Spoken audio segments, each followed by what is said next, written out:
جی میں انور عباس 24 news digital کے ساتھ آپ کے ہمراہ ایک نئے ٹاپک کے لے کر ہم آئے ہیں اور آج ہم اس پر بات کریں گے جو کہ عارضی جنگ بندی کا اعلان کیا گیا ہے پاکستان اور افغان طالبان کے درمیان۔ گزشتہ کئی دنوں سے جھڑپوں کا سلسلہ جاری تھا دونوں ممالک کے درمیان، اور افغان طالبان کی جارحیت کے بعد پاک فوج کو مجبوراً لیکن ایک منہ توڑ اور مؤثر جواب دینا پڑا۔ افغان طالبان کی جارحیت کا مختلف پوسٹوں کو نشانہ بنایا گیا۔ پاک فوج نے انتہائی کامیابی سے نہ صرف اپنے وطن کا دفاع کیا بلکہ دشمن کو ناکو چنے بھی چبا دیے، اور آج وزارت خارجہ کی جانب سے ایک بیان سامنے آیا جس میں کہ کہا گیا کہ افغان طالبان کی درخواست پر عارضی جنگ بندی کا فیصلہ کیا گیا ہے دونوں جانب سے، اور یہ عارضی جنگ بندی جو کہ شام 6 بجے شروع ہوئی یہ اگلے 48 گھنٹے جاری رہے گی، اور اس دوران فریقین آپس میں تعمیری بات چیت کے ذریعے، مثبت بات چیت کے ذریعے ایک پیچیدہ مگر قابل عمل مسئلے کا حل تلاش کرنے کی کوشش کریں گے۔ سفارتی ذرائع کا یہ کہنا ہے کہ پاک افغان تنازع میں 3 ممالک کا اہم کردار رہا، جو کہ بنیادی طور پر یہ تینوں ممالک پہلے دن سے نہ صرف ان کے بیانات ہمارے سامنے آئے بلکہ عملی طور پر بھی یہ پاکستان اور افغان طالبان کے درمیان جنگ بندی کی کوششیں کر رہے تھے، اور ان 3 ممالک میں سعودی عرب، قطر اور ایران شامل ہیں۔ تنازع کے آغاز سے ہی ایرانی حکومت کا بیان سامنے آیا جس میں کہ انہوں نے پاکستان کو ثالثی کی پیشکش کی۔ اس کے علاوہ قطر اور سعودی عرب کی جانب سے بھی ان دونوں ممالک کے درمیان جنگ بندی کی کوششیں کی گئی۔ نہ صرف سفارتی سطح پر ثالثی کی پیشکش کی گئی بلکہ عملی سطح پر بیک گراؤنڈ جو ہے رابطے دونوں ممالک کے ساتھ کیے گئے، افغان طالبان رجیم کے ساتھ بھی اور پاکستانی حکومت کے ساتھ بھی۔ اور اس کے بعد ذرائع کا یہ کہنا ہے کہ افغان طالبان کی جانب سے براہ راست بھی پاکستان کو جنگ بندی کا کہا گیا، درخواست کی گئی، جبکہ حالانکہ اگر ہم ان کے ایکس ہینڈل پر جائیں تو افغان ترجمان کی جانب سے کہا جا رہا ہے کہ پاکستان نے درخواست کی، جبکہ حقیقت میں افغان طالبان کی جانب سے یہ درخواست کی گئی تھی عارضی جنگ بندی کی۔ ان جھڑپوں میں بنیادی طور پر سعودی عرب، قطر اور ایران کا ایک اہم کردار رہا۔ جنگ بندی کے حوالے سے دونوں ممالک سے بار بار رابطے کیے گئے، اور زیادہ اہم کردار جو ہے قطر اور سعودی عرب کی جانب سے تھا۔ جیسا کہ آپ جانتے ہیں قطر میں طالبان کا آفس بھی تھا، دوحہ مذاکرات بھی قطر میں، اور قطر کے کافی گہرے روٹس موجود ہیں افغان طالبان کے اندر۔ سعودی عرب نے بھی اپنا کردار ادا کرنے کی بھرپور کوشش کی ان جھڑپوں کے دوران جنگ بندی کے حوالے سے، لیکن ہر بات جو بات آڑے آ رہی تھی وہ افغان طالبان حکومت کی ہٹ دھرمی اور بھارت کی جانب سے ان کو ملنے والی پشت پناہی تھی۔ بھارت کی جانب سے بھرپور انداز میں جلتی پر تیل کا کام کیا گیا، اور افغان طالبان کی بھرپور نہ صرف حمایت کی گئی بلکہ بھارتی میڈیا جو ہے افغان طالبان کے لیے ایک بطور وار میڈیا جو ہے استعمال ہوا، اور انہوں نے افغان طالبان کے نریٹو کو بھرپور انداز میں جو ہے اس کے حوالے سے پروپیگنڈا کیا، اور بلکہ اپنے الزام کو انہوں نے ایک اس کی نفی کر دی کہ جو کہا جاتا تھا کہ پاکستان اور افغان طالبان کے بہت گہرے روابط اور افغانستان میں پاکستان افغان طالبان کے پیچھے کھڑا ہے، جبکہ اب دنیا کے سامنے اصل صورتحال آ رہی ہے کہ کون افغان طالبان کے ساتھ کھڑا ہے۔ اس میں کوئی دوسری بات نہیں ہے، بھارتی میڈیا نے افغان طالبان کا ساتھ دیا، بھارتی حکومت نے افغان طالبان کا ساتھ دیا، اور یہی افغان وزیر خارجہ ملا امیر متقی جب دورہ بھارت کے دوران انہوں نے مقبوضہ جو مشترکہ اعلامیہ جاری ہوا تھا اس میں مقبوضہ کشمیر کو بھارت کا حصہ ڈکلیئر کیا۔ اس کے علاوہ انہوں نے پاکستان پر بھی مختلف طرح کی الزام تراشیاں کی، جس کے جواب میں اس تناؤ میں اضافہ ہوا، اور بالآخر اس میں پاکستان اور افغان طالبان کے درمیان جھڑپوں کا سلسلہ بھی شروع ہوا۔ کافی شدید جھڑپیں رہی، اور سفارتی ذرائع کا یہ کہنا ہے کہ اس افغانستان کی جارحیت کے بعد اور پاکستان افغان طالبان کے درمیان ہونے والی جھڑپوں کے بعد پاک افغان ٹرانزٹ ٹریڈ کا سلسلہ بھی جو ہے وہ تعطل کا شکار ہو چکا ہے، اور اس وقت جو افغانستان اور پاکستان کی تجارت ہے مکمل طور پہ رکی ہوئی ہے۔ دونوں ممالک کے درمیان آمد و رفت کا سلسلہ مکمل طور پہ بند ہے، اور افغان ٹرانزٹ ٹریڈ اس وقت ایک طرح سے ہم کہہ سکتے ہیں کہ معطل ہے بالکل۔ دونوں ممالک کے درمیان جو سرحدی آمد و رفت کا سلسلہ تھا وہ بھی بالکل بند ہے، اور ذرائع کا یہ کہنا ہے کہ جھڑپوں سے قبل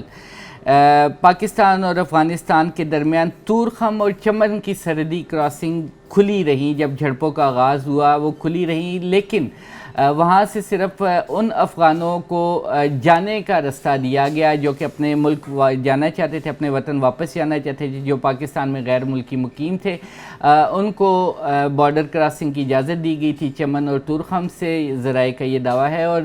وہ بنیادی طور پر اپنے وطن واپس لوٹ رہے تھے۔ لیکن جب جھڑپوں میں شدت پیدا ہوئی، جو راہداریاں ہیں یا بارڈر کراسنگز ہیں ان کو بھی بند کر دیا گیا تھا۔ پاکستان اور افغانستان کے درمیان 8 بارڈر کراسنگز ہیں اس وقت، اور جو 9ویں بارڈر کراسنگ تھی اس کے حوالے سے، اس کو کھولنے کے حوالے سے دونوں ملکوں کے درمیان مذاکرات چل رہے تھے۔ 3 مہینے کے اندر یہ توقع کی جا رہی تھی کہ کسٹمز بھی اپنے معاملات بہتر کرے گا، وہاں پہ اپنے آفسز سیٹ اپ کرے گا، اور بادینی جو کہ پاکستان اور افغانستان کے درمیان 9ویں بارڈر کراسنگ ہونی تھی اس کو کھول دیا جائے گا۔ لیکن موجودہ صورتحال میں شدید جھڑپوں کے باعث اور شدید کشیدگی کے باعث یہ منصوبہ بھی منجمد کر دیا گیا ہے۔ جھڑپوں سے قبل جو گزرگاہ ہے یا بادینی جو بارڈر کراسنگ ہے اس کے حوالے سے کافی پیش رفت ہو چکی تھی، اور کسٹمز جو ہے اس والے سے بھرپور تیاری کر رہے تھے پاکستان کسٹمز کے وہاں پہ اپنے وہ دفاتر کا سیٹ اپ کرے، لیکن اب یہ منصوبہ منجمد ہو گیا اور اس میں مزید پیش رفت جو ہے وہ عارضی طور پہ روک دی گئی ہے۔ اس کے علاوہ اگر ہم بات کریں کہ جھڑپوں کی شدت 2 سال پہلے جو ہے 2 سال بند رہنے کے بعد انگور اڈا کا جو سرحدی کراسنگ ہے جس کو کہ افغانستان کی جانب باب وزیرستان کہا جاتا ہے، وہ کچھ عرصہ پہلے کھلی تھی، آمد و رفت شروع ہوئی تھی، ایون کہ ٹریفک جو ہے وہ بھی شروع ہو چکی تھی، لیکن موجودہ جھڑپوں کے باعث اس کو بھی دوبارہ بند کر دیا گیا ہے۔ ٹوٹل 8 جو سرحدی کراسنگز ہیں پاکستان اور افغانستان کے درمیان، ان میں سے 2 جو ہیں ان کو بین الاقوامی سٹیٹس حاصل ہے، ان میں چمن اور سپن بولدک ہے، اور تورخم یہ بین الاقوامی سٹیٹس رکھتی ہیں، جبکہ دیگر جو سرحدی راہداریاں ہیں یا بارڈر کراسنگز ہیں پاکستان اور افغانستان کے درمیان، اس میں اراندو، گرسال، نواں پاس، انگور اڈا، چمن جو ہیں یہ شامل ہیں۔ اور جو سفارتی ذرائع کا یہ کہنا ہے کہ موجودہ جو جھڑپوں کا ایک طویل سلسلہ پاکستان اور افغان طالبان کے درمیان رہا، اس میں تقریباً ان تمام سرحدی راہداریوں پر افغان فورسز کی جانب سے بلا اشتعال فائرنگ کی گئی، پاکستانی پوسٹوں کو نشانہ بنانے کی کوشش کی گئی، جس کے جواب میں پاکستان نے نہ صرف منہ توڑ جواب دیا بلکہ دشمن کو وہاں سے بھاگنے پر مجبور کر دیا۔ اس کے علاوہ اگر ہم بات کریں حالات کی، جو افغانستان کے اندرونی حالات تھے، ان حالات میں بھی افغان طالبان مجبور ہو گئے تھے کہ وہ صلح کی جانب پیش رفت کریں، کیونکہ افغانستان کے جو ایک سینئر رہنما ہیں حقانی نیٹ ورک کے سراج الدین حقانی، انہوں نے بھی 2-3 مواقع پر کابل میں اپنے خطاب میں یہ بات کی، جب جہاد کا کریڈٹ ملا امیر متقی لے رہے تھے، پاکستان کے خلاف بیان بازی کر رہے تھے اور یہ کہہ رہے تھے کہ ہم نے جہاد کیا اور ہم نے بڑی سپر پاورز کو اسی افغانستان میں شکست دی اور افغانستان کو ان کا قبرستان بنایا۔ جب وہ پاکستان کو اس انداز میں دھمکی دے رہے تھے تو سراج الدین حقانی نے بھی بعض اجتماعات میں اپنے خطاب کے دوران یہ واضح کیا کہ جو موجودہ لوگ جو کہ جہاد کا کریڈٹ لے رہے ہیں، بنیادی طور پر جہاد میں ان کا اتنا حصہ نہیں جتنا وہ کریڈٹ لینے کی کوشش کریں، جہاد کرنے والے کوئی اور لوگ تھے، اور بہت ساری پالیسیز سے افغان حکومت کی، افغان طالبان حکومت کی سراج الدین حقانی نہ صرف نالاں تھے بلکہ ان کی جانب سے تنقید بھی کی جا رہی تھی، بالخصوص انسانی حقوق کے حوالے سے، خواتین کے حقوق کے حوالے سے، اور اگر افغان طالبان یہ جنگ جاری رکھتے تو ممکنہ طور پر یہ بھی خدشات موجود تھے کہ شاید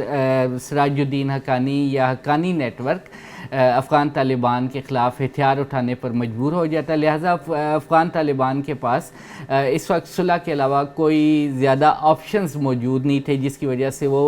دوبارہ صلح کی طرف واپس آئے اور پاکستان سے درخواست کی کہ پاکستان فائر بندی یا عارضی جنگ بندی کا اعلان کرے، اور وہ بھی اس کا اعلان کرنا چاہتے ہیں۔ اور اس کے علاوہ اگر ہم آنے والے دنوں کی بات کریں تو یہ اختلافات جو کہ حقانی نیٹ ورک، سراج الدین حقانی اور افغان طالبان حکومت کے درمیان ہیں، یہ مزید شدت اختیار کریں افغان طالبان کی سخت گیر پالیسیز کی وجہ سے۔ نہ صرف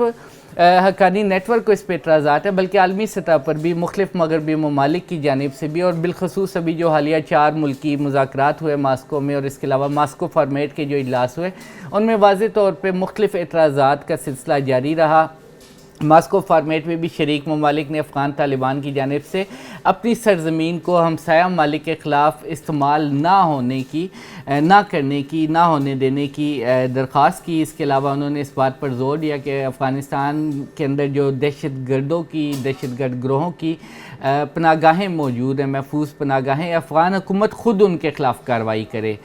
پاکستان اور افغانستان کے درمیان جو تنازع ہے اس کی بڑی وجہ افغانستان میں موجود دہشت گرد گروہ ہیں جو کہ سرحد پار سے پاکستان میں آ کے کارروائیاں کرتے ہیں، اور بڑی تعداد میں ہمارے معصوم شہری اور مسلح افواج کے جو جوان ہیں وہ شہید ہو چکے ہیں ان حملوں کے نتیجے میں، اور اب پاکستانی حکومت مجبور ہو چکی ہے کہ وہ ان کالعدم گروہوں کے جن میں کہ BLA، TTP اور دیگر گروہ شامل ہیں ان کے خلاف کارروائی کرے۔ اور یہی وجہ ہے کہ پاکستانی حکومت کی جانب سے، پاکستانی مسلح افواج کی جانب سے جب افغانستان کی جارحیت سامنے آئی تو بھرپور انداز میں اس کا جواب دیا گیا اور ان دہشت گرد گروہوں کو بھرپور انداز میں نشانہ بنایا گیا۔ اور اگر ہم بات کریں آنے والے دنوں کی تو یہ بھی توقع کی جا رہی ہے کہ آنے والے دنوں میں جو مختلف ممالک ہیں افغانستان میں، مغربی ممالک ہیں، افغانستان میں موجود جو اپوزیشن گروہ ہیں، حقانی نیٹ ورک ہے جیسے کہ وہ بھی افغان حکومت پہ تنقید کر رہا ہے، اس کے علاوہ شمالی اتحاد کے وہ گروہ بھی موجود ہیں، ابھی تک وہ لوگ بھی موجود ہیں، ان کے ہم خیال افراد بھی موجود ہیں جو کہ اس طالبان حکومت سے سخت نالاں ہیں انسانی حقوق کی خلاف ورزیوں پہ، تعلیم پہ، خواتین کے حقوق کی خلاف ورزیوں کے حوالے سے۔ اور یہ توقع کی جا رہی ہے کہ آنے والے دنوں میں یا تو افغان طالبان کو ان معاملات میں ایک کھلے دل کا مظاہرہ کرنا ہوگا اور ان کی گارنٹی دینی ہوگی انسانی حقوق کی، ان خواتین کے حقوق کی، وگرنہ یہ جو ایک لاوا پک رہا ہے افغانستان کے اندر یہ مزید شدت اختیار کرے گا اور آنے والے دنوں میں جو افغان طالبان حکومت کے لیے مزید مشکلات پیدا ہوں گی۔ وہ پہلی مشکلات میں ان کے فنڈ اس وقت فریز ہیں، افغان طالبان کے بینکنگ سسٹم میں کافی ایسے معاملات ہیں جو کہ افغان طالبان کے لیے ان کی مشکلات میں اضافہ کر رہے ہیں۔ اس کے علاوہ اگر ہم بات کریں UN کی جو پابندیوں والی لسٹ ہے، فہرست ہے، اس میں بھی افغان طالبان کا نام ہے۔ تو بہت ساری ایسی اصلاحات ہیں جو کہ افغان طالبان کو کرنی ہوگی، اور سب سے بڑھ کے یہ کہ اپنی سرزمین کے استعمال کو اپنے ہمسایہ ممالک کے خلاف روکنا ہوگا کہ ان کی سرزمین سے دہشت گرد گروہ ان کے ہمسایہ ممالک کو نشانہ نہ بنائیں، ادروائز یہ کہ ان کے لیے وہاں پر حکومت جو ہے وہ انتہائی مشکل ہوتی جائے گی۔ اب تک کے لیے اتنا ہی، اس کے بعد پھر آپ کی خدمت میں حاضر ہوں گے، تب تک کے لیے اللہ حافظ۔